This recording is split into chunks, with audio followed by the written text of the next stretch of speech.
entre os elos de uma cadeia. Keyes usa a metáfora da corrente, né? O mecanicismo não seria também compatível com a análise do comportamento, porque esta aceita a existência de lacunas espaciais e temporais entre eventos funcionalmente dependentes. Outro ponto é que o mecanicismo seria atomista ou essencialista quanto aos componentes do mecanismo, né? A função dos componentes. E, finalmente, uma das críticas diz respeito ao compromisso epistemológico. O mecanicismo estaria ligado a um critério de verdade por correspondência, por sua vez estaria associado ao realismo, ao passo que o behaviorismo radical defenderia critério pragmático da ação efetiva, né?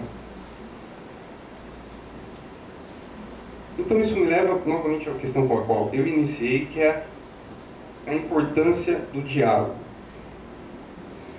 Eu acho que, mesmo fazendo um diálogo e uma discussão filosófica, nós devemos restringir o nosso universo também.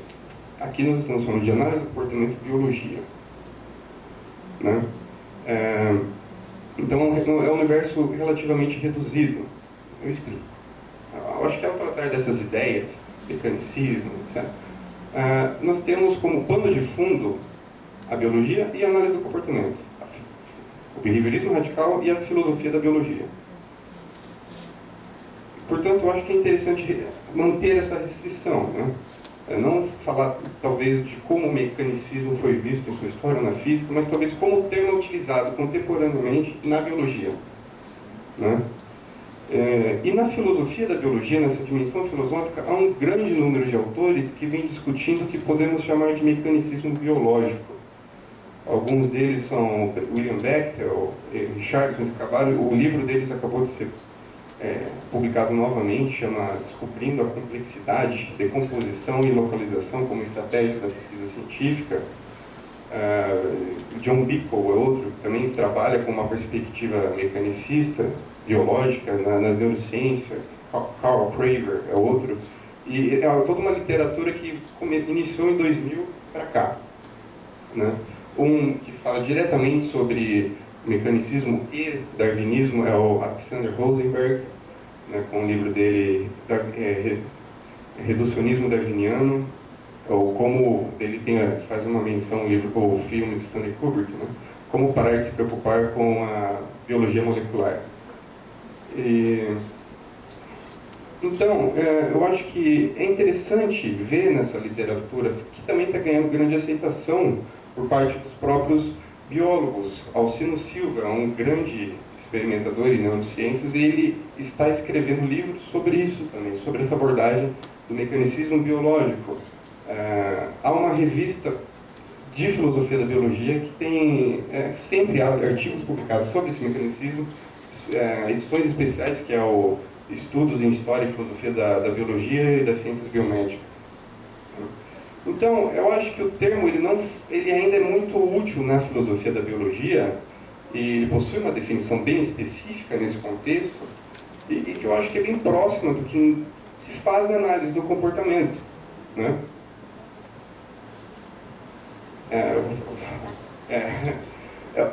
Então, o ponto inicial desses autores foi buscar na própria prática científica, na biologia, características que demarcariam a sua epistemologia, a sua metateoria. Esse é um projeto bastante familiar, a análise do comportamento. Skinner sempre disse isso. Não vamos fazer filosofia, na medida do possível, de gabinete. Se a gente está fazendo filosofia da ciência, antes de tudo, nós devemos entender o comportamento do cientista. E esses caras fizeram a mesma coisa. Vamos tentar entender o que os biólogos estão fazendo e extrair dessa análise características que talvez possam ser colocadas nessa epistemologia biológica. O que daí eles localizaram foi esse mecanicismo biológico, né?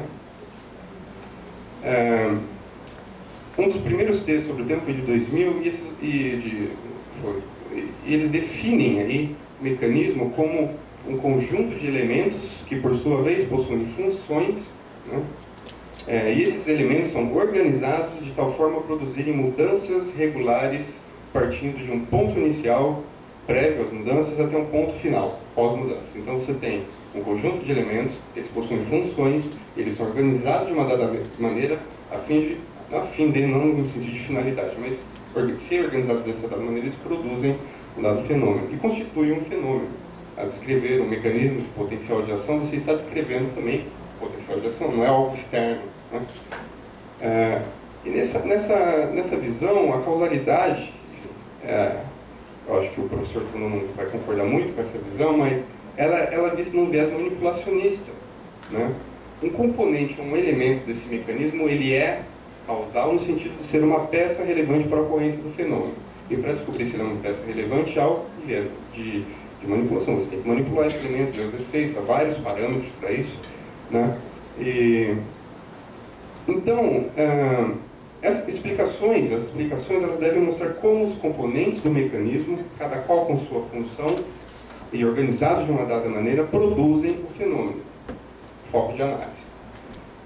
Esses componentes, então, não são causais naquele sentido descrito pelos críticos analistas do comportamento, né? Nós dizemos que um componente, ou eles dizem na psicologia, é causal se a sua manipulação afeta de alguma maneira a produção do fenômeno como um todo. Mas a relação entre componente e fenômeno não precisa ser necessariamente linear, contígua ou unidirecional. Então, por exemplo, se a gente afirma que a fosforilação da CREB causa o crescimento de novos dendritos, equivale a dizer que a manipulação da CREB teve um efeito sobre o crescimento de novos dendritos. É isso o que eles falam. Não é dado também o estado de causa suficiente, assim por diante. Mas assim, apenas como um elemento necessário para a produção do fenômeno. A questão das lacunas, eu acho que é um tema bastante complicado, mas uma resposta curta seria, bom, não há lacunas propriamente ditas entre eventos, né? Mas há lacunas na análise. Então, se nós fazemos um recorte de análise e pegamos uma variável que tem uma distância temporal e até espacial em relação a outra, não quer dizer que existe um vácuo entre elas, né? Mas algo as conecta. Esse seria normalmente, talvez, um mecanismo.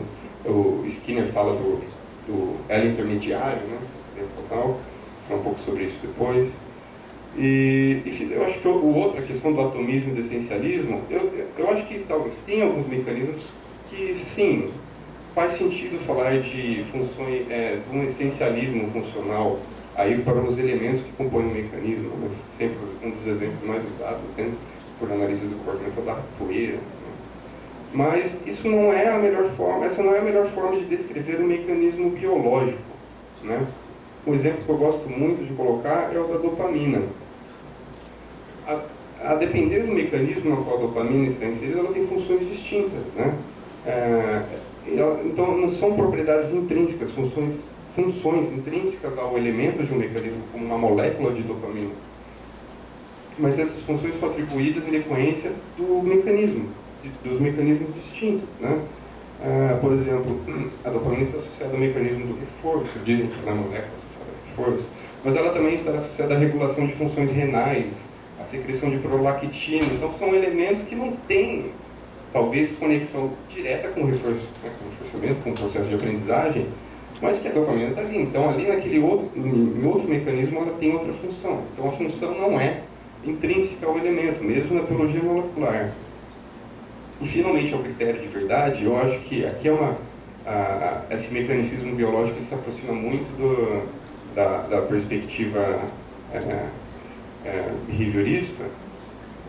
E tem uma passagem de um desses autores, o Carl Craver, e ele é bem explícito quanto a isso, acho que até demais. Ele diz o seguinte: relevância causal, explicação e controle estão intimamente conectados entre si. Isso é particularmente verdade nas ciências biomédicas, que são guiadas mais fundamentalmente pelo desejo e pelo financiamento para curar doenças, melhorar a condição humana e fazer produtos vendáveis. Então, em última instância, eu não digo que são critérios pragmáticos, mas são o que guia a maioria dos cientistas na biologia são consequências práticas da sua produção. Não há uma busca, ao menos não é essa busca pelo como a realidade é em si mesma e assim por diante, né? Ou aquela ideia dos critérios de verdade por consenso, mas uma explicação de um mecanismo ela é pautada na sua utilidade. O que a gente pode fazer com o que nós produzimos com a manipulação desse mecanismo e assim por diante. Tem tempo? Então, a estratégia de análise mecanicista, se despida assim, de uma característica ou de uma ciência específica, ela pode ser dividida, talvez, por 5 atividades. A primeira delas é a delimitação do fenômeno. O mecanismo, inclusive para esses defensores do mecanismo biológico, o mecanismo não é algo que existe no mundo naturalmente. O mecanismo é um produto de um recorte do fenômeno. E esse recorte é arbitrário. Né? Assim como nós recortamos o fluxo comportamental por fazer análise do comportamento. Né? Então, após a delimitação do fenômeno, há a decomposição do fenômeno em unidades de análise. Isto é, o mecanismo e seus componentes. Aí há o terceiro passo, que é a seleção das variáveis ou unidades de análise de interesse para o estudo. O passo 4 seria a análise da função dessa unidade no contexto do mecanismo do qual faz parte. Então, e também das características organizacionais desse mecanismo. Então aí começa mesmo a manipulação por diversos critérios e assim por diante. E finalmente chega-se a explicação, ou seja, a descrição de como o fenômeno é produzido a partir das relações funcionais e organizacionais entre os componentes do mecanismo. Eu acredito que essa estratégia é muito também familiar e semelhante ao que nós fazemos na análise do comportamento. Né? Há essa quebra do fluxo, como eu disse, né? E a própria descrição, a própria contingência tríplice é uma quebra do fluxo e uma divisão em unidades de análise. Há ali essa decomposição. Não é? Você tem estímulo discriminativo, você tem respostas pertencentes à mesma classe, você tem estímulos reforçadores. Né? Cada uma possui uma função específica dentro desse contexto. Né? Cada uma, esse mecanismo, a tríplice contingência como mecanismo, ela também depende de uma organização bastante específica para que funcione. Né? Então, nós manipulamos esses elementos. Nós aumentamos talvez a intensidade de um SD, diminuímos a intensidade do SD, nós aumentamos a exigência de magnitude de resposta, diminuímos. Então, há também a manipulação dos elementos para ver como isso afeta a produção do comportamento, né? A produção de um dado padrão comportamental. Esse sistema de contingência tríplice às vezes é definido como um sistema de feedback interativo, né? Já que a consequência produzida possui teria um efeito retroativo, né, sobre a própria relação resposta-estímulo. Né? Esse sistema também é reconhecido por esses autores que discutem o mecanismo biológico, e eles definem esse sistema como um sistema integrado. Mas ainda assim, sistema é um mecanismo integrado. Ainda assim, um mecanismo. Então, eu acredito que no diálogo com a biologia, em que o importante é justamente, vamos talvez buscar pontos de semelhança para facilitar, né, o debate, o diálogo. Eu acho que esse é um caminho muito interessante. No mínimo interessante, porque nós vemos aqui e falamos, olha, nós fazemos justamente isso também. Né? Há pontos de concordância, talvez haja pontos também que não são semelhantes entre essas estratégias, mas esse é um posicionamento bastante comum na biologia e na filosofia da biologia, e que eu acho que facilitará muito, aumentaria muito a probabilidade de sucesso de diálogo em comparação aos, bom, aqui, alternativa contextualista. Eu acho que se nós chegássemos com esse discurso num diálogo com a biologia, seria muito complicado, né? Então, eu acho que, em última instância, o critério acaba sendo pragmático, talvez, né? Se nós queremos estabelecer diálogo com essa área, que é uma área bastante específica, nós temos um universo específico, talvez essa discussão com esse mecanicismo biológico, que é uma concepção bastante específica de mecanicismo também, seja uma ponte interessante, né, para a discussão. Com isso que eu finalizo meus comentários. Bem, são muitas coisas, vou tentar percorrer, você vai sinalizando para mim, viu, Diego Silva? Bem, eu concordo com você. Eu acho que quando a gente vai, às vezes a gente lê muito a ciência com os olhos do Skinner, né? Eu acho que Skinner foi muito ousado, eu acho que a proposta dele foi muito interessante, é muito interessante para abrir caminhos, mas eu acho que não pode ser a última palavra, né? Você citou muito bem a as réplicas em relação ao modelo de seleção.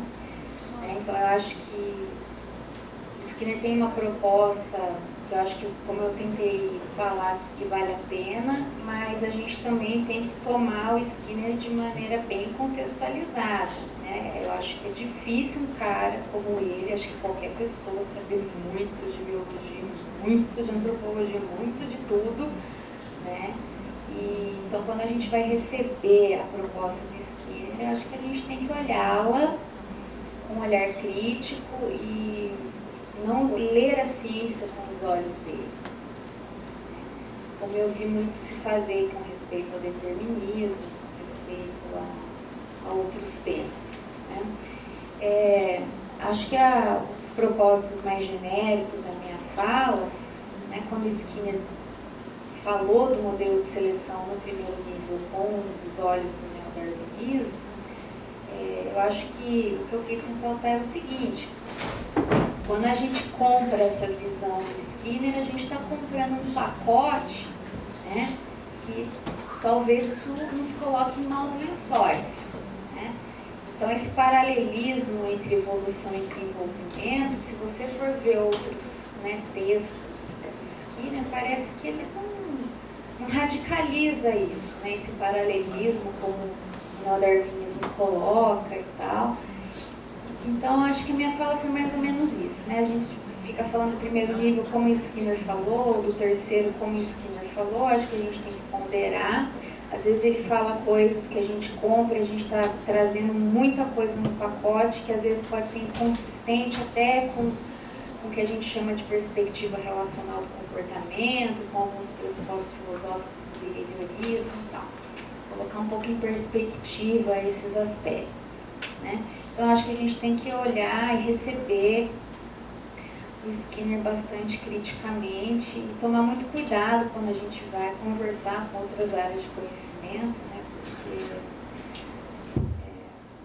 não dá, né, para levar o Skinner assim tão tranquilamente em relação a alguns aspectos.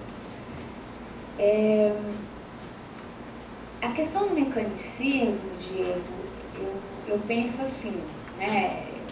Eu acho que você traz uma reflexão interessante, porque a biologia ela não é um mar de rosas, ela não é monolítica. Essas autoras estão enfrentando uma série de críticas, estão mexendo ali na menina dos olhos, né, no neodarwinismo e tal. E é legal o livro delas, que então ela é estruturada de um jeito diferente, elas colocam um capítulo e tem um apêndice que são diálogos. Né, que elas reproduzem as principais críticas, né, elas fazem o papel de advogado do diabo, ali elas criam um personagem, então elas vão lançando umas críticas, tentando fazer as réplicas e tal. Então, quando a gente vai buscar uma conversa com a biologia, a gente não vai para a biologia encontrar harmonia pré-estabelecida, né? Então, a gente tem tendências mecanicistas, tendências organicistas, no interior da biologia. Agora, eu gosto mais, questão de gosto mesmo, uma biologia mais organicista, eu acho que até contextualista, que eles chamam de darwinista. Né? Eu acho que você tem razão, mecanicismo é um termo polissêmico, darwinismo idem, esse autor que eu citei, Maíra, ele tem um termo que ele faz 9 usos do termo darwinismo e tal, foram sendo construídos ao longo da história. E agora, se a gente for olhar um pouco, né, para a história da biologia, é interessante que às vezes a gente usa um argumento assim: a biologia é uma ciência relativamente nova, né? Aquela data famigerada, começou, né, a psicologia científica lá, com a inauguração do laboratório de Leipzig, na Alemanha, em 1979, olha como a gente é uma ciência nova. Mas a biologia moderna começou junto com a gente. Ela não tem muito mais que a psicologia, a biologia moderna, pelo menos. Agora, quando a gente compara a psicologia com a biologia, você fala, uau, né? A gente tem diferenças. E esse biólogo, Maíra, ele vai falar o seguinte, olha, muito dos avanços da biologia não foram só empíricos, foram teóricos, filosóficos. Né? Ele se arriscou a fazer uma filosofia da biologia. Esse cara viveu mais de 100 anos. Né? E ele falou que quando ele foi estudar a filosofia da ciência, quando ele lia a filosofia da ciência para ler a biologia, a filosofia da ciência era baseada numa filosofia da ciência calcada no modelo de produção de conhecimento da física. Quando ele começou a aplicar essa filosofia da ciência tradicional ancorada na física, ele começou a ver um curto-circuito ali. Muito do modelo de explicação, da estrutura explicativa, da maneira de entender o fenômeno não se ajustava ao fenômeno biológico. Né? Então, ele começou a fazer, diz ele, uma filosofia da biologia, tentar entender o fenômeno biológico com conceitos próprios do universo biológico. Então ele começou a ver que tem alguns conceitos na física que não se ajustam, né? Por exemplo, o determinismo, ele fala, o essencialismo, a ideia de previsão e a busca por leis gerais universais. Ele começou a aplicar isso no fenômeno biológico, ele começou a ver que o fenômeno biológico era refratário a alguns desses conceitos. E ele começou então a criar uma maneira diferente de pensar o fenômeno biológico, construindo conceitos derivados do próprio universo do fenômeno biológico. Daí ele argumentou que a biologia poderia ser uma ciência independente da física. Porque até então a explicação do fenômeno biológico era muito refém dos construtos da física. E nesse processo que ele chamou o mecanicismo para conversar. Essa busca por uma explicação em decomposição, que você tem um ponto de partida, mesmo que seja arbitrário, que vai chegar num fim pré-estabelecido. Ele começou a mostrar que o fenômeno biológico, principalmente os fenômenos históricos, evolucionários, não se ajustavam a esse modo de pensar. Né? Então ele apresenta uma história da biologia como uma tensão entre mecanicismo e vitalismo. Mecanicismo tentando aplicar os princípios mecânicos, né? Entender tudo em termos de leis, né? Mecânicas, força, movimento e tal, mas não apenas isso, uma maneira de olhar para o fenômeno que pressupunha um encadeamento, um ponto de partida, um ponto de chegada. Por mais que a gente diga que seja um recorte, é uma maneira de você olhar o fenômeno que resiste, que para ele o fenômeno biológico resistia, pelo menos alguns a isso. Né? E daí ele começou a olhar para o vitalismo. O vitalismo ajudou ele a olhar como que o fenômeno biológico tinha propriedades muito diferentes, né, formas, né, de organização que não podiam ser então reduzidas aos fenômenos não vivos. Né? Mas como eu disse ontem, o vitalismo ele apelou para algumas forças, né, elan vital, vitalis, sei lá, que não tinha apoio empírico nenhum. Então ele viu no darwinismo, ele entende o darwinismo no sentido filosófico mesmo, como uma visão diferente do fenômeno biológico que encoraja uma forma de explicação diferente do fenômeno biológico, que não é nem mecanicista e nem vitalista, é uma terceira via, né? E que daí ele vai entrar em confronto com essas formas tradicionais de explicação do fenômeno que a gente herdou da física, para ele, como a questão do mecanicismo. Então, Diego, eu acho que se apresenta uma versão de mecanicismo mais contemporânea, né? Em algum sentido, ela até se harmoniza um pouco com uma maneira de entender o fenômeno e tal, mas ela ainda carrega a ideia de decomposição, a ideia de você ter um início, a ideia de você ter um fim, que parece que isso, quando você vai falar de fenômenos históricos, se construir isso de uma maneira muito linear, bonitinha, parece um pouco problemático. Agora, eu concordo com você que se a gente olhar para algumas práticas de pesquisa da análise do comportamento, talvez mais a pesquisa básica, talvez ela seja a forma mais interessante de fazer um diálogo com a biologia mecanicista. Né? eu fico pensando, quais são as orientações filosóficas da pesquisa experimental da análise do comportamento? Né? Será que ela é refém de um mecanicismo físico, fisicalista? Né? Será que a relação com a biologia, essa epistemologia de evolução, será que ela se aplica a uma prática experimental? Isso a gente tem que ponderar. Né? Agora, eu acho que você tem razão. A depender de como você vê o método experimental, a gente sabe que tem maneiras de se ver o método experimental que não são mecanicistas, né? Exemplo da psicologia da Gestalt, que não vai entender o fenômeno em termos de decomposição. Né? É analítico, mas não é por decomposição. É diferente. Né? Agora, você está invocando aspectos financeiros, práticos, né, como uma consequência prática, eu acho que de fato, né? Dá dinheiro? Acho que sim. Não, eu acho que não, mas assim, vai propor uma pesquisa histórica, uma pesquisa, né, que você não consegue usar experimento, por exemplo, manipulação para falar do fenômeno. Então eu acho que a gente vê um pouco isso, né? Para a gente se manter, tem que fazer pesquisa experimental, muitas vezes nesses moldes mais mecanicistas que você está falando. Então, eu acho, Diego, que a análise do comportamento ela é muito plural, ela tem áreas de produção de conhecimento distintas. Algumas delas têm mais afinidades com o mecanicismo, outras não. Eu acho que a gente tem que chamar essa discussão para conversar, ter mais momentos de conversa como essa. Eu estou saindo daqui com a impressão de que a gente não sabe, né? A gente está falando de muita coisa que a gente não sabe, e isso só me faz pensar na importância da pesquisa conceitual, que onde você tem confusão conceitual, é esse que é o objeto de estudo da pesquisa conceitual. Agora, vocês que fazem pesquisa básica, eu acho que vocês têm mais condições de falar do que eu, né?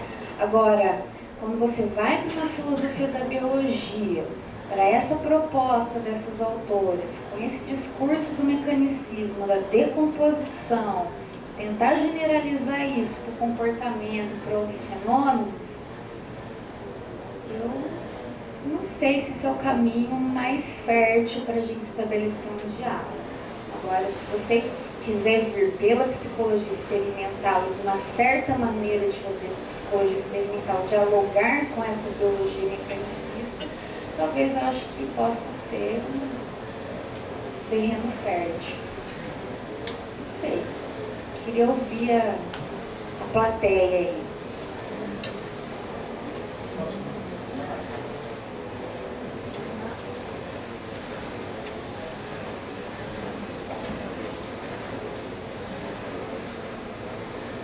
É um comentário que, na verdade, acho que não é exatamente uma pergunta, só que faço um comentário, né?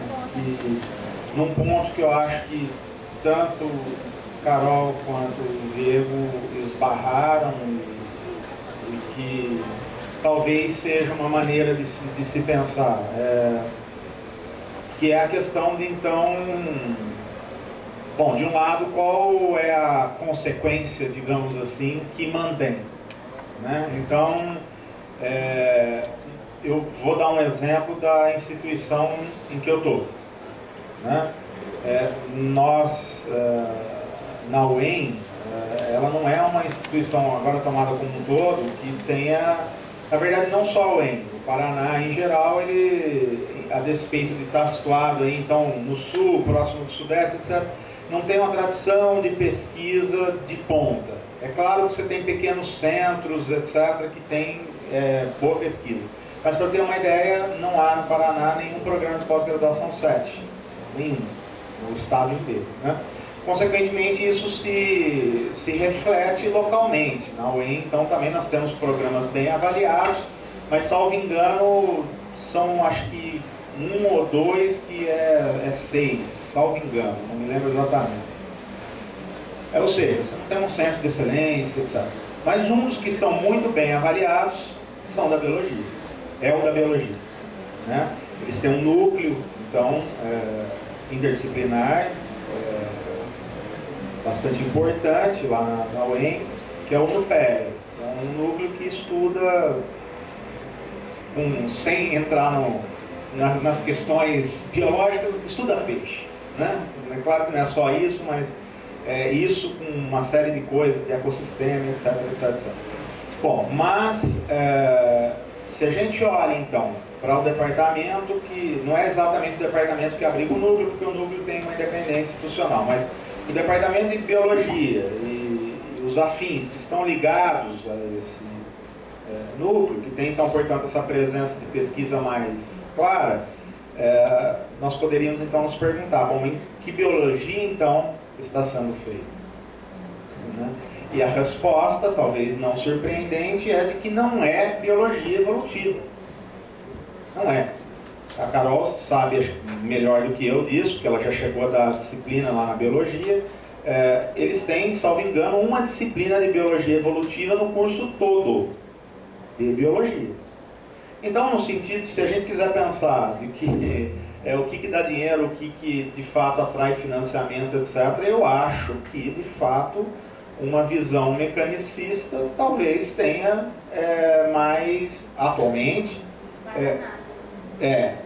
Estou pegando um exemplo, mas que eu não imagino que seja absurdamente difícil de extrapolar para outros campos. Talvez depois vocês pudessem comentar até da realidade presente para ver se tem alguma harmonia. Então eu acho que desse ponto de vista tem isso, mas, no entanto, nós não podemos tomar isso como uma coisa imutável. Né? Então, por exemplo, os argumentos que vêm desde o Lewand, passando pela Jablon e uma série de outros pesquisadores, eles são extremamente críticos ao que se tornou o tal do século do gene.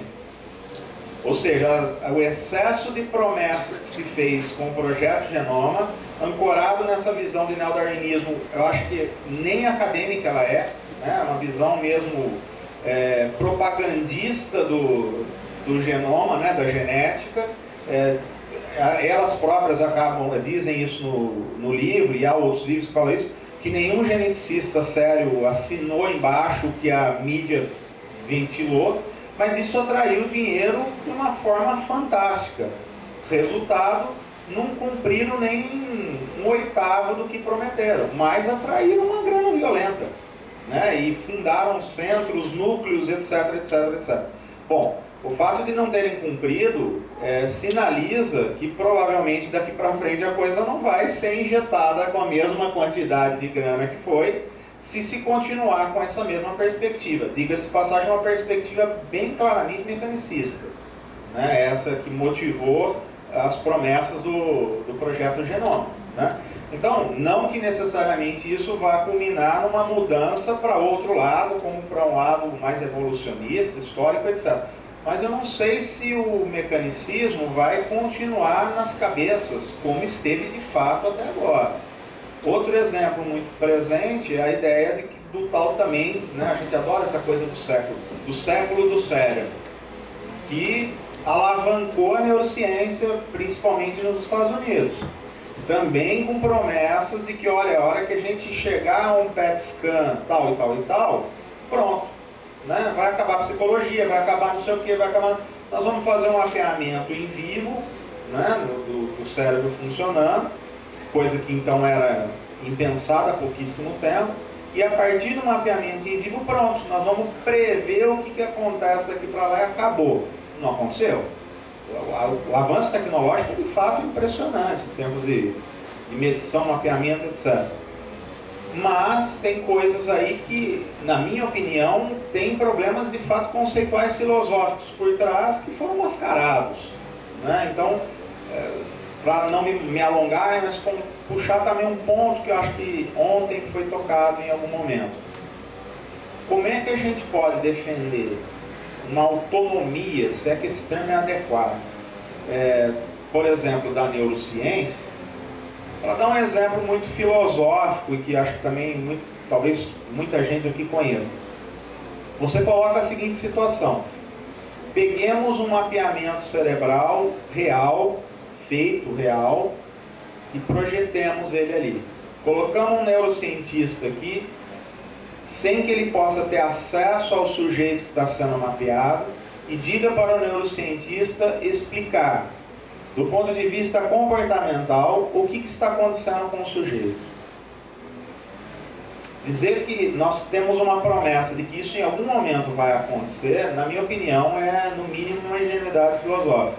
Ou seja, olhando para o cérebro, é claro, isso traz informações complementares fundamentais. Isso eu não tenho dúvida, acho que o discurso, acho que isso que a sua fala vai até pegar na segunda parte, né, à tarde, mas esse discurso de que nós não temos nada a ver com neurociência, que, né, eu não consigo compactuar com essa visão.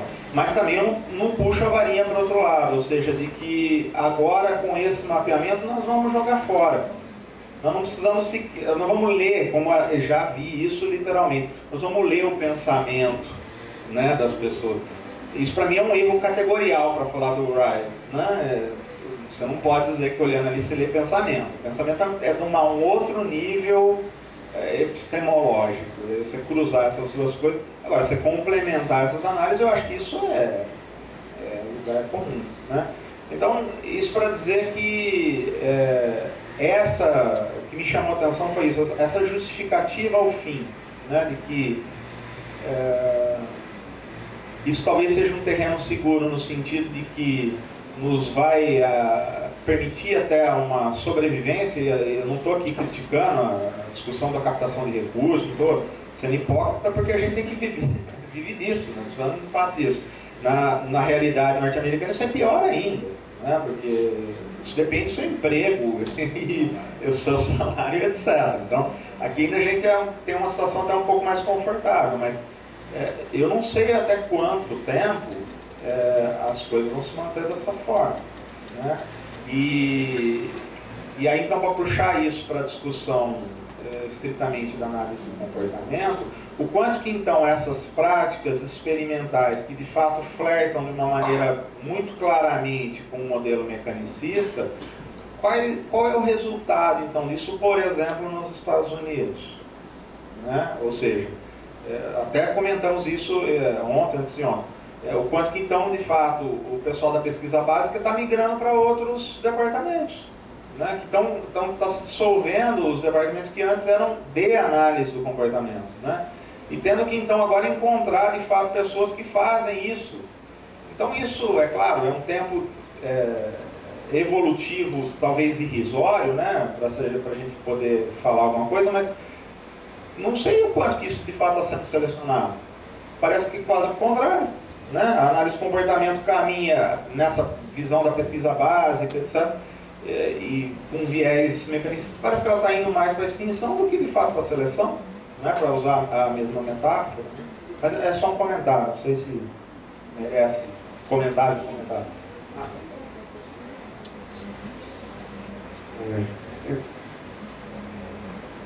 É muito rico o debate. Eu gostei muito das duas falas, concordo com vários comentários do Carlos. E é difícil organizar agora porque tem muita coisa interessante para a gente discutir. Queria começar falando que eu concordo com algumas coisas que são, acho, críticas. Já passou da hora da gente avaliar o modelo de seleção pelas consequências. Amália, nos moldes que vocês fizeram, aquele artigo que foi publicado coletivamente na Psicologia, Teoria e Pesquisa, que vocês fizeram um seminário. Então, pois é. Então, imagina, já começaram criticando, a gente já avaliando o modelo. Depois daquilo.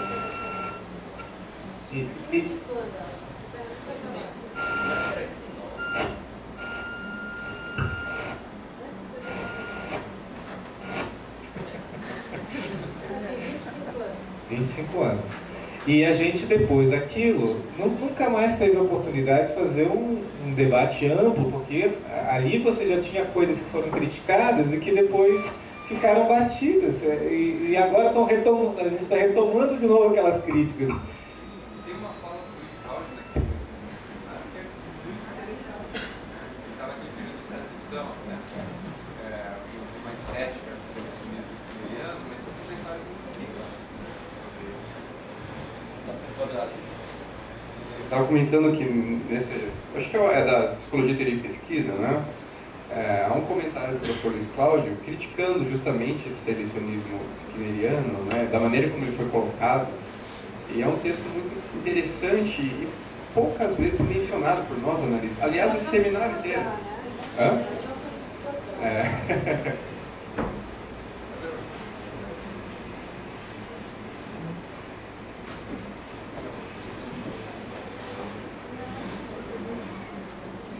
Mas então, a gente começou a conversar sobre alguns problemas do modelo de seleção pelas consequências ontem. Eu tinha começado a falar com a Carol sobre um aspecto, eu acho que eu estou magnetizado. Ou é a censura? É a censura. Então não façamos nenhuma crítica ao modelo, eu acho que ele é adequado, eu acho que... acabou, é contingente, viu? Mas, por exemplo, a gente estava conversando ontem, acho que realmente o ponto fraco é a caracterização da filogênese. Acho que não dá para começar um diálogo com a biologia, um diálogo sério, com aquela caracterização. Depois eu vou dar até um exemplo do impacto que isso teve no diálogo com a etologia, usando aquele modelo. Mas então, tem uma coisa meio deslocada que a gente estava comentando ontem, que é o tal do condicionamento respondente no modelo. Porque quando você pensa no modelo de seleção pelas consequências como um modelo explicativo da origem dos processos comportamentais, ok.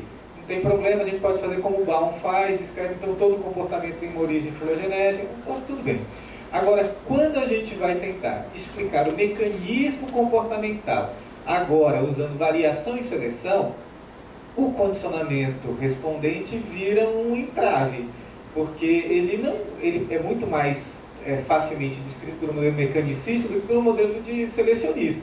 E agora eu tenho um modelo, um fenômeno histórico, comportamental, que não parece ser descrito mais adequadamente por um modelo selecionista. E isso está lá. Então, não está à toa, o Skinner passa rapidamente por isso. Então, para ir logo para o operante, que é um terreno seguro para se falar disso. Então, acho que esse é um exemplo de como a gente fala do modelo de seleção das consequências sem a devida crítica. Acho, e vende realmente a função realmente ritualística, muitas vezes, né, e de justificativa, né, social para as outras áreas, e a gente perde o que deveria ser o mais importante dele. Ele é uma ferramenta útil para nos orientar? Então, agora, se ele pretende ser isso, a gente vai ter que analisá-lo criticamente. Se ele tem uma função retórica, ok, então tá bom do jeito que está, já cumpriu a função. Mas se ele é mais do que isso, a gente vai ter que rever. Agora, queria comentar só, a gente está falando do diálogo com a biologia, que é uma área multifacetada, como a análise comportamental, gostei muito também.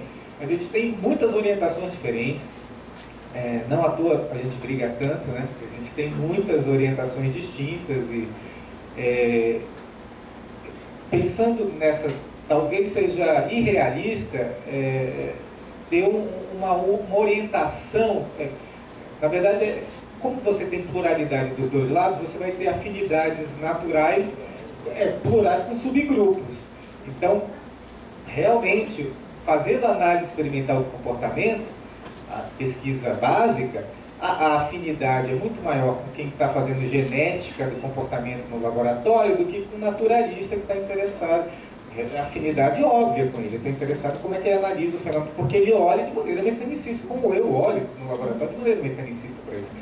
Uma outra pergunta é se a gente deveria continuar fazendo pesquisa básica desse jeito. Tá? Esse é um ponto também. Mas pensando no estabelecimento de diálogo, eu acho inevitável que a gente vá pulverizar. Não tem uma orientação geral para a biologia e para a análise. Não necessariamente ruim, verdade. Agora, agora eu queria lembrar de como foi o efeito desse diálogo com a etologia, porque a gente fala da biologia como uma coisa genérica, mas a etologia era o ramo da biologia interessado no comportamento, deveria ter uma afinidade mais do que isso com a gente. Eu não consigo pensar na biologia, quem poderia dialogar conosco, mas foi um desastre. Foi um desastre. É verdade que, do ponto de vista conceitual, foi importante. O artigo que você citou de 66, do Skinner, ele não explicita, mas o Lawrence tinha publicado um livro em 65. Foi? Mas ele não responde ponto a ponto, né? É uma coisa genérica. Mas eu acho que o artigo é uma resposta ao livro do Lawrence. Eu não... E é uma resposta aos Também. Mas todo aquele clima dos Biological Boundaries of Learning, né, que agora a gente tem, nossas teorias de aprendizagem não valem nada, porque na verdade você tem que pensar nos limites biológicos, e o analista do comportamento não tinha previsto isso, logo a teoria dele não é uma teoria. Então, é uma resposta a isso. Mas é curioso como o Skinner responde, esclarece a etologia, uma série de coisas. Ali, especialmente o Lawrence tem um livro de 65 chamado Modificação do Comportamento, que é uma crítica feroz ao que eles chamam de behaviorismo. O Lawrence morreu achando que o behaviorismo era a causa de todos os males da humanidade. Literalmente, ele tem um livro chamado Os 8 Pecados Mortais da Humanidade, onde os pecados são behavioristas, né? Somos nós os responsáveis. Eu acho que a gente não tem tanto impacto assim no mundo. Seria bom se a gente tivesse tanta influência, ficamos lisonjeados, mas isso mostra como essa relação conflituosa, né, foi gerada em parte também pela caracterização infeliz que o Skinner faz da etologia no modelo de seleção pelas consequências. Então, lembrando lá em 81, então primeiro ele fala do diálogo com a biologia, que é uma coisa genérica, mas lá em 90, aí ele vai falar da etologia, e em vários lugares ele restringe o papel da etologia ao estudo das variáveis filogenéticas, entendida daquele jeito que você já apontou. O etólogo clássico, com as 4 perguntas lá do Lawrence Mitchell, olha para isso e fala, você não tem a menor ideia do que a gente faz. Eu não tenho... para quem conhece a etologia clássica, o livro do Lawrence lá, do Fundamentos de Etologia, condicionamento operante é um tópico, tem um tópico lá, aprendizagem, dentro da aprendizagem tem aprendizagem associativa, dentro da aprendizagem associativa, o que nós fazemos é um subtópico do livro lá de etologia. Agora você está dizendo que você quer dialogar comigo, me caracterizando desse jeito. O modelo da etologia clássica abarcaria o que a gente faz. Nós somos super especialistas numa pequena área lá que seria incorporada pelo sonho da etologia. Então eu acho que esse tipo de caracterização mal feita também impediu o diálogo. Então, por isso que a necessidade dessa revisão conceitual, de uma melhoria, de uma descrição mais adequada do que o outro está fazendo, para você conseguir ter uma porta mais tranquila de acesso. Porque alguns impedimentos que nós tivemos no diálogo também, o que nós entendemos por mentalismo no que a etologia faz, que é infeliz. O uso do termo mente não significa mentalismo do jeito que Skinner caracteriza. Eles estão falando de mente num outro tipo de perspectiva, alguns parecem com Darwin mesmo.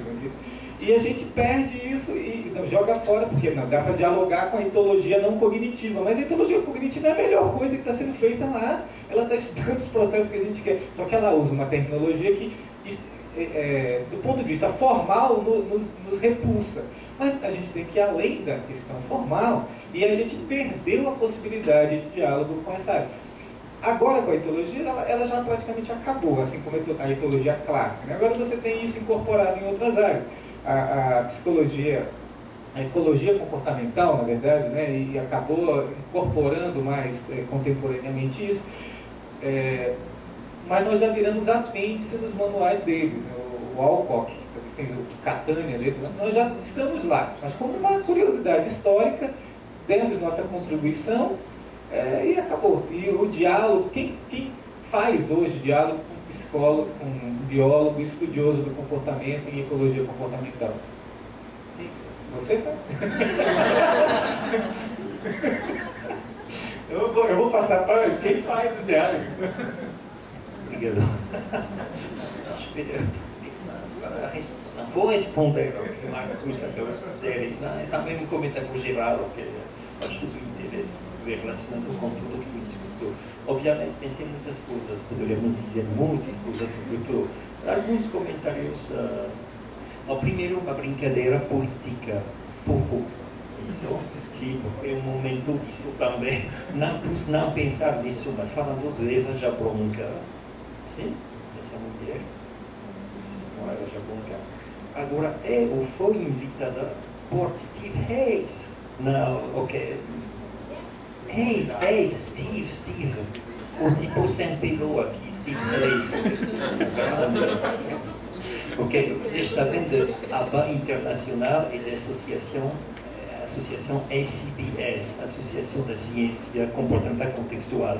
Então, agora, Steve Hayes é um amigo dos biólogos e invitou Eva Jablonka, não vi os documentos, mas acho que ela já falou, ela convidada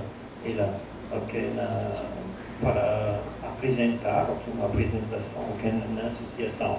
E também com Wilson, o outro Wilson, também há um artigo em imprensa em BBS com Steve Hayes e Wilson. Não, o outro de Sunny. Ok, para mim um pouco preocupante, porque acho que os biólogos, isso é um exemplo de mau diálogo, ou seja, no sentido de que os pobres biólogos vão acreditar o que disse esse cara e concluir que tudo está bem. Mas ok, para falar de coisas do conteúdo, agora, ok, sim, claro, há muitas coisas por dizer. É claro que dentro desse diálogo com a biologia é algo muito importante por muitas razões. Obviamente, porque qualquer disciplina científica, seja o que seja, sempre tem conexões com as outras. Uma disciplina científica sem conexões com as outras não é científica ou tem algo muito estranho ali, muito esquisito, muito estranho. Agora, essas possibilidades de diálogo, tudo bom, claro, obviamente, mas uma coisa que nós temos que perceber é que não trata-se somente de ser educadores, que é boa gente, etc., com os outros, e eles também. Também tem que ver com mudanças, sim, filosóficas, mas até concretas também, porque o problema não é somente conceitual ou filosófico, no sentido de que tenhamos um tipo de pesquisa empírica X que nós fazemos e unicamente vamos mudar a filosofia, a maneira de ver, etc. Sim, claro que é importante, mas não é somente isso, porque para mim, opinião pessoal, totalmente claro que o tipo de pesquisa que é feita, pesquisa empírica, a análise do comportamento não muda, vamos ficar no estado que Marcus descreve, ou seja, não importa a filosofia, o diálogo, as boas maneiras e tudo, né? Isso não vai servir. Eu poderia tomar muitos exemplos disso, mas um exemplo entre muitos outros. Lembro um comentário em BBS, a mesma revista Behavior and Brain Sciences. Em 81 houve um artigo avô de críticas e respostas, como sempre, por Tim Johnstone, uma pessoa que defende uma perspectiva ecológica de maneira geral. E lembro da etologia, também integrando a etologia clássica e moderna. E lembro um comentário de Racklin, que normalmente gosto de Racklin, mas neste caso o comentário era um comentário a Johnston que eu caracterizaria de insultante intelectualmente. Não pessoal, mas literalmente Racklin dizendo mas os estudos de etologia isso não serve para nada, tudo isso é anecdótico que conta o laboratório. Estou quase não é caricatura, quase não são as palavras, mas quase o que está escrito aqui. Isso é um problema muito grave. E um problema conceitual, porque uma pessoa como Cantor, por exemplo, nunca diria isso. Ao contrário, Cantor criticou Skinner e análise do comportamento pela sua concentração sobre o laboratório. E, ok, podemos também discutir muito das razões do Cantor, mas esse é um exemplo de crítica concreta sobre o tipo de pesquisa, importância da pesquisa observacional, isso é fundamental em biologia. É absurdo imaginar que vamos ter um diálogo bonito com os biólogos se ficamos fechados no laboratório e não começamos a pensar em pesquisa observacional também. especialmente se consideramos ligações, como, por exemplo, teoria ecológica, okay, também modelos de otimização, seja o que seja. Portanto, também trata-se de mudanças concretas na pesquisa. Sobre o dinheiro e tudo em biologia. Ok, claro que o tipo que a biologia molecular, se o tipo é pagado por precisar para encontrar uma nova droga, etc., claro que vai ter dinheiro. Mas, para tomar outro exemplo, as pessoas aqui na UFPA que fazem ecologia, que vão sujar as suas botas ali no Maranhão, não sei, okay, para estudar a distribuição dos pássaros, etc. Eles não são pagados, mas ok, um pouco, mas também é parte da biologia, ou seja, tudo isso existe. Portanto, o que diz Diego sobre sobre o mecanismo, o tipo de perspectiva do novo mecanismo e tudo isso, ok. Mas é uma parte, obviamente, da biologia, que a biologia aqui no Brasil chama funcional, ok? Biologia funcional. Na teoria, em relação à teoria da evolução, obviamente, é muito mais amplo. E isso faz parte, ultimamente, do todo. Também tem que ser integrado. Mas a pesquisa evolucionista é de tipo diferente. E muitas vezes não experimental. Não sequer podem experimentar por muitas razões. Portanto, outra vez, a importância da observação. Da mesma maneira, todos os estudos de seleção natural no ambiente natural são estudos, há estudos experimentais também. Podemos fazer manipulações para avaliar uma hipótese de seleção natural sobre fitness, fazendo manipulações no ambiente natural. Mas também, em muitos casos, um passo importante da pesquisa é a observação e a descrição, inclusive estatística, do fenômeno de seleção para avaliar coeficientes de seleção. Ok. Último comentário, mas para responder a Marcos, sobre o mentalismo, etc., esse problema. E também essa comparação do estado atual da biologia com o estado atual da psicologia e da análise do comportamento. Muito diferente. Ok. Seria muito interessante saber porquê. Não tenho respostas a isso, mas há diferenças filosóficas. E uma das diferenças é a seguinte, é que os biólogos hoje não lidam com Deus, um Deus intervencionista, vamos dizer. E os psicólogos, os analistas do comportamento, sim, lidam com uma mente intervencionista. E o mentalismo nesse sentido. Agora, para não que haja mal entendido com Carlos, confirmo que nunca acreditei que o termo mente usado nas pessoas da rua está a indicar um processo aqui que, ok, isso, ok. Mas dentro da psicologia acadêmica, a mente é isso. E obviamente ainda pior quando é misturada com o cérebro, ainda pior. Mas o ponto é que isso é um ponto e um nó de controvérsia entre os analistas do comportamento e outras perspectivas. Também a perspectiva cognitiva é muito variada, porque dentro dos pressupostos cognitivos há gente que é quase mais behaviorista que nós, não há muitos, mas há alguns, ou seja, é uma etiqueta tão vaga e tão geral que também há muitas coisas por aí. Agora, isso é uma diferença entre a biologia atual e nesse comportamento e a psicologia atual.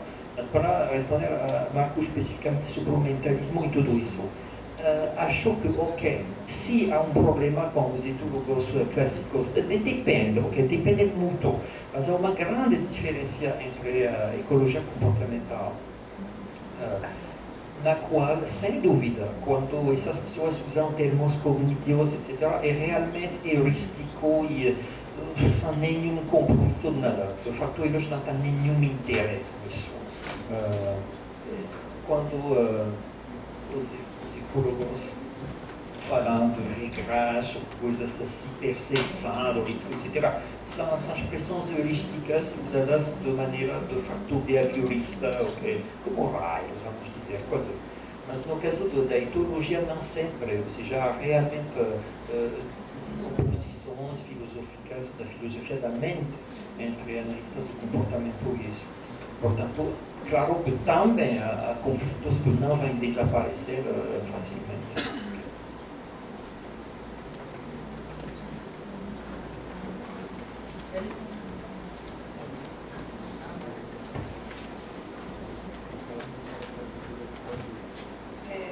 também queria muito cumprimentar vocês dois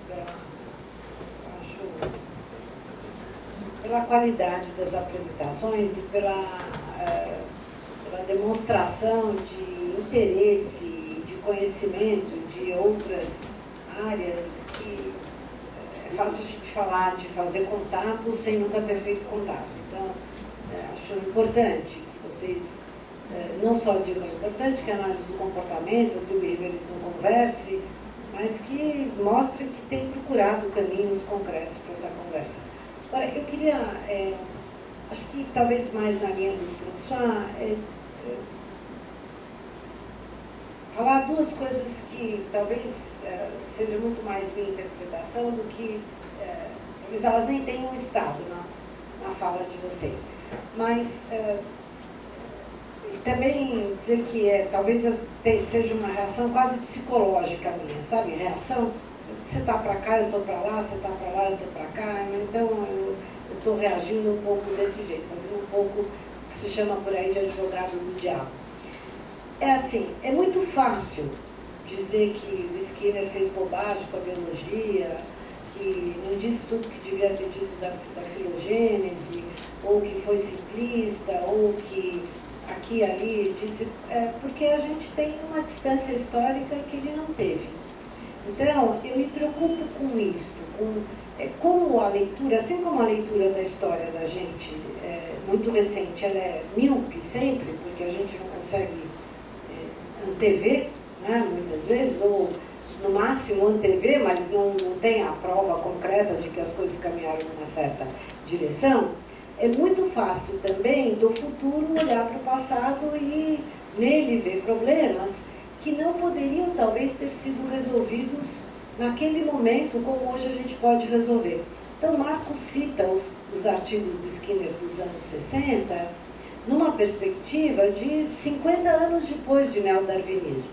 A gente não pode esquecer que o próprio projeto darwinista, e acho que isso estava na fala da Carolina, estava praticamente fracassado até 1920, 1930.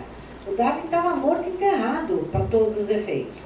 E só deixou de estar morto e enterrado porque foi salvo pela genética, pela tal, e pelo neodarwinismo. Você, acho que... Então, quando Skinner, em 1960, porque o livro é de 69, os artigos são no começo dos anos 60, desce do tamanco e fala, não, peraí, vamos olhar para a filogênese, vamos olhar para essas interações e tal, eu diria que ele deu um passo gigantesco.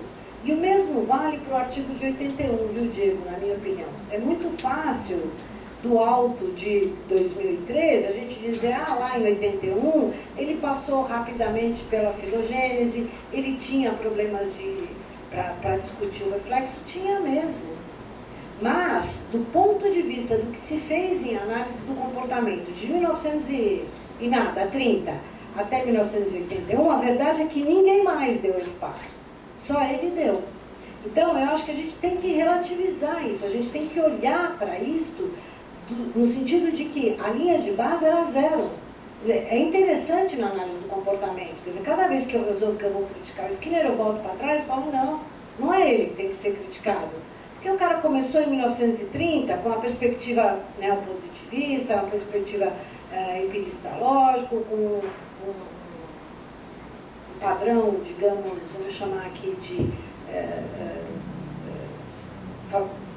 definindo o comportamento como correlação, tendo uma noção de causa meio para lá de esquisita tal, mas a verdade é que foi ele quem deu o passo seguinte.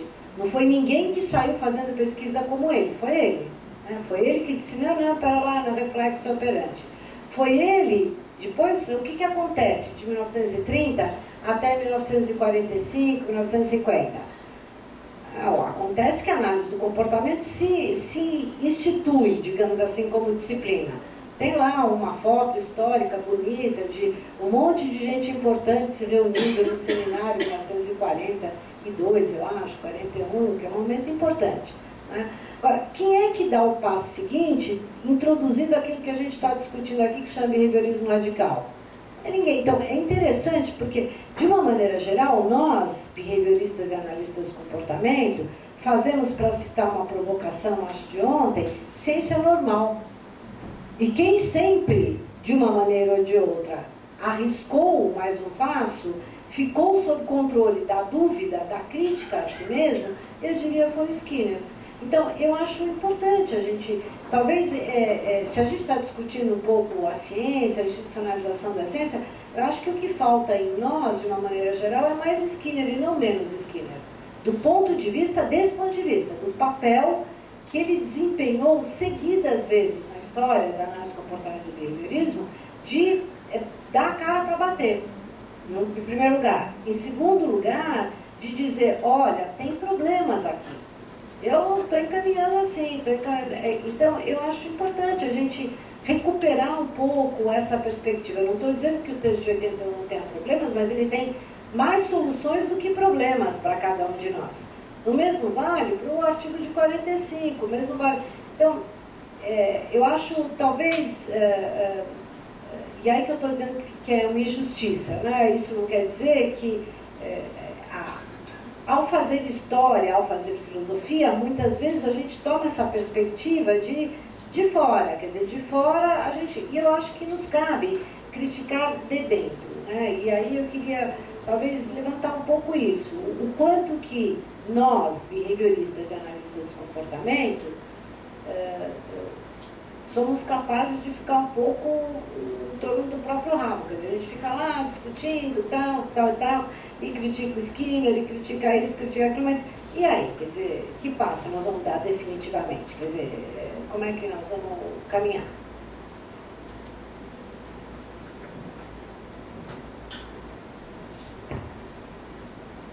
Amália, concordo com você mesmo que a gente às vezes entra numa espécie de bullying anacrônico do Skinner, né? Vamos aproveitar agora para bater no Skinner e de maneira anacrônica, né? Analisando realmente. Que ficou fácil, né? Também ficou mais fácil fazer isso.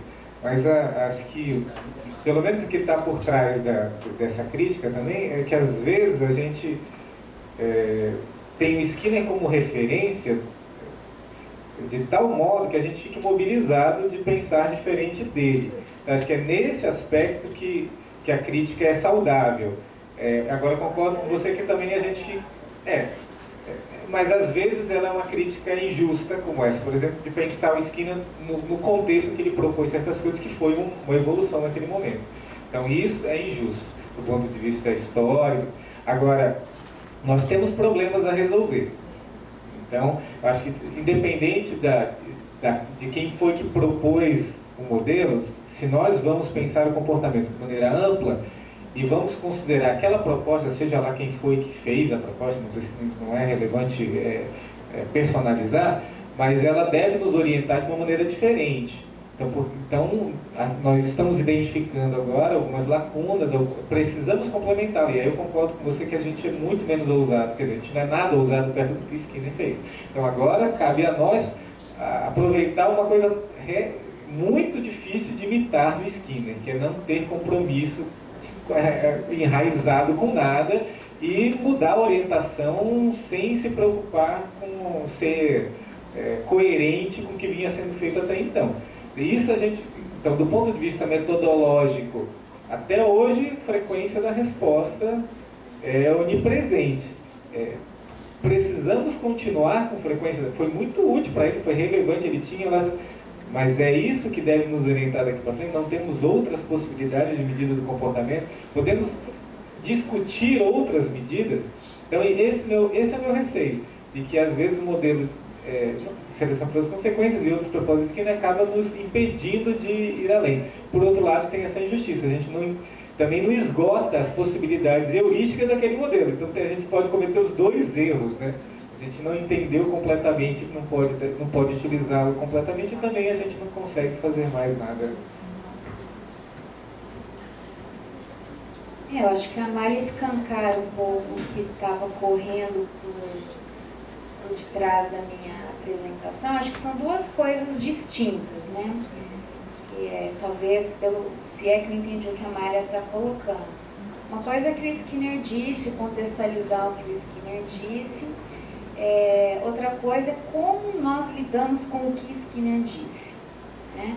Eu acho que talvez, para usar o exemplo da Mari, nós tenhamos que ser skinnerianos como Skinner foi, né? Então a gente tem que olhar, eu estou pensando o seguinte, o Skinner, ele estendeu as possibilidades de diálogo da psicologia para outras áreas de conhecimento. Isso a concretização disso está no modelo de seleção, né? Poxa, psicologia, para a gente entender o comportamento humano na sua multidimensionalidade, na sua complexidade, a psicologia não vai fazer isso sozinha, né? Esse comportamento não vai dar conta. Ela precisa da biologia, ela precisa da sociologia, ela precisa da antropologia.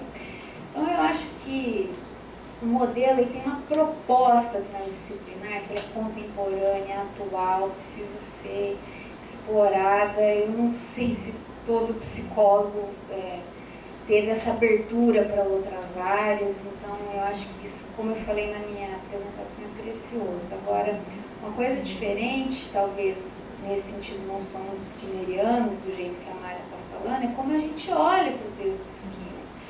Muitas vezes reproduzindo de maneira descontextualizada, dogmática, como se o que o Skinner falou fosse a última palavra. Né? O que o Skinner, ele nem considerou a palavra dele a última palavra por conta das mudanças que a gente vê na obra dele.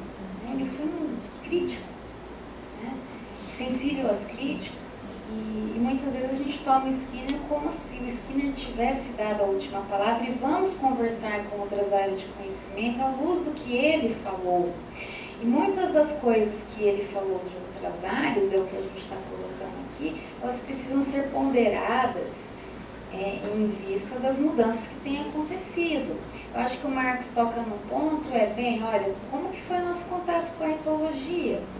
Você falou, poxa, foi desastroso. Por quê? Será que foi uma recomendação do Skinner, você, quando for falar com a etologia, fale assim? Acho que não. Mas às vezes a gente usou o Skinner dessa maneira, de uma maneira um pouco sacerdotal, né? E isso teve consequências, né? Nos afastou, nos isolou de alguma maneira. Então, eu acho que o Skinner fala, né, das ciências do processo, né, das ciências do produto, né, esse comportamento ele coloca como uma ciência do processo, né, uma ciência histórica. Deveria conversar com a etologia, que é uma ciência histórica, com a antropologia, com a sociologia, e com as ciências do produto, do corpo com o cérebro, como ele diz, que é fisiologia genética. A gente abandonou um pouco, eu acho, a conversa com as ciências históricas. Se a gente for ver os trabalhos, a gente está se aproximando mais das ciências do produto, né, da neurociência, da genética e tal. Estou falando que não é importante. Eu acho que a gente pode recuperar essa conversa com as ciências históricas. Acho que elas combinam com a natureza da análise do comportamento. Agora, o que eu levantei na minha fala, como que a gente tem buscado esse diálogo com outras áreas de conhecimento? É com tom professoral, vamos ensinar você como é que faz análise filogenética, análise da cultura, até mesmo análise do comportamento operante. Então, eu acho que a gente tem que ser um pouco mais humilde, como Skinner foi, nos apontamentos ali, né, de revisar sua própria teoria, de operar mudanças muitas vezes drásticas naquilo que ele estava propondo até então, e a gente ir com um pouco mais de humildade para conversar com outras áreas. Eu acho que a gente pode ter coisas a contribuir, né, mas a gente precisa também ouvir, e ao ouvir estabelecer pontos concretos de intersecção. Eu acho que o modelo de seleção é uma coisa ainda inexplorada. A gente não sabe muito bem o que fazer com ele, mas eu acho que se a gente aproveitar a dica do Skinner, de tentar estabelecer diálogos e usando a própria teoria dele de maneira skinneriana, né, ou seja, crítica, não dogmática, eu acho que a gente pode sair do nosso isolamento, talvez.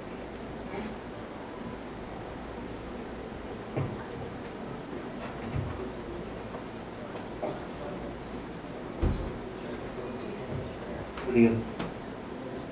Um comentário rápido sobre a discussão, porque tomou uma nova direção. Ok. Sim, alguns comentários sobre o Skinner, etc., as críticas do Skinner, okay, a humildade extraordinária do Skinner, etc. Ok. Não, ok, alguns comentários. Eu gostaria de dizer com a Maria que concordei plenamente. Eu gostaria de dizer, mas não seria certo. Concordei um pouco. É claro que... Não, mas temos todos um problema. Todos um problema. De vez em quando brinco com isso, dizendo que Skinner criou a análise do comportamento na sua própria imagem. Okay? É um Deus criador. Mas okay? É um facto. E, portanto, é muito difícil. Nós todos aqui, todos temos essa filiação, que não estaríamos aqui sem essa filiação. Portanto, é claro que é muito difícil fazer uma avaliação que estamos no mesmo barco, que odiamos, que gostemos, qualquer coisa ou qualquer outra atitude. É muito difícil fazer uma avaliação correta de Skinner, porque estamos todos implicados nessa coisa. Obviamente é difícil.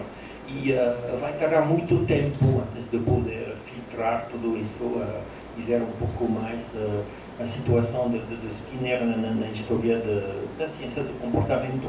E como expliquei um pouco ontem em relação a outras coisas, é impressionante ver, através das décadas, porque as mudanças de celebridade, de pessoas famosas no seu tempo, muito famosas, totalmente esquecidas hoje, ou ao invés, tudo isso mudou muito. Agora, alguns comentários sobre a análise do comportamento de Skinner, sobre a sua importância conceitual, etc., etc. Eu não estou convencido disso. Acho que as contribuições conceituais de Skinner têm que ser muito úteis, mas muito limitadas. Ou seja, vou dizer uma coisa um pouco cínica. Mas por que a análise do comportamento do Skinner, por que funciona tão bem? Entre aspas, que não funciona tão bem. Mas por que funcionou? Porque Guthrie, por exemplo, ficou aqui um pouco esquecido. Porque o cantor, que passou com o cantor? E os outros? E não acho que a diferença seja conceitual, filosófica, etc. Há relações com isso, porque Skinner teve que desenvolver alguns conceitos que permitirão o seu trabalho. Mas a grande diferença não é filosófica, não é conceitual, a diferença é tecnológica. O tipo tinha um gênio tecnológico e teve sorte também, trabalhou e sorte, para encontrar um jeito tecnológico que funcionou.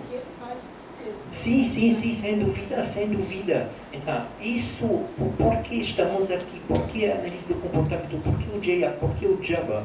É um tipo de nicho tecnológico que funcionou, com os seus limites e tudo, mas dentro dos seus limites funcionou melhor que os outros. Porque Hull, seja um nível teórico, nunca logrou essa tecnologia. Tolman tampouco.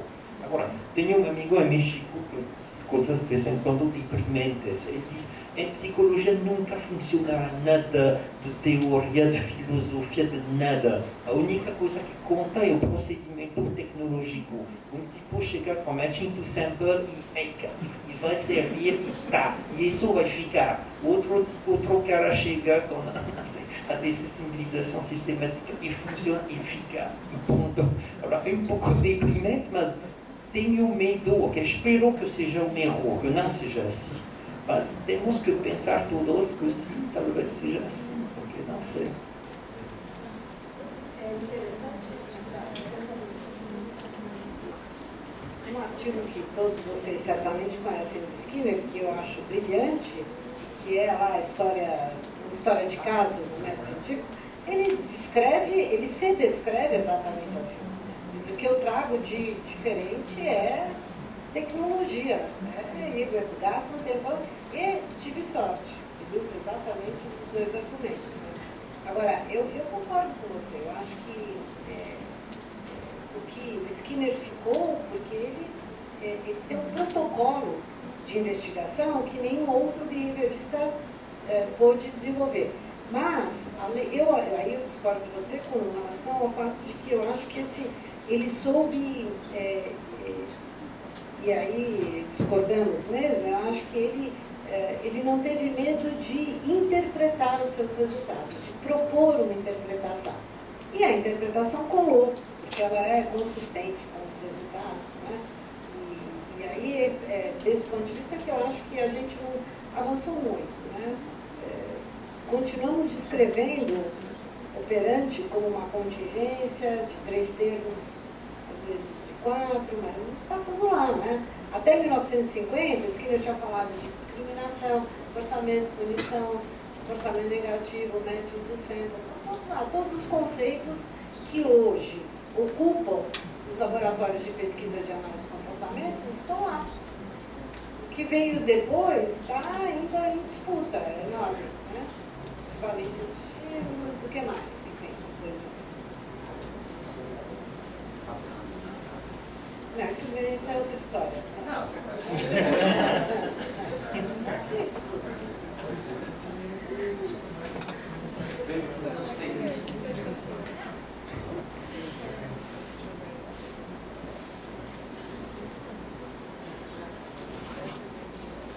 Então, como não temos mais nenhuma pergunta, agora à tarde nós voltaremos às 15 horas e teremos espaço para continuar o debate, que está no mesmo tempo. Então, as perguntas que vocês estão ansiosamente querendo fazer, guardem às 3 horas.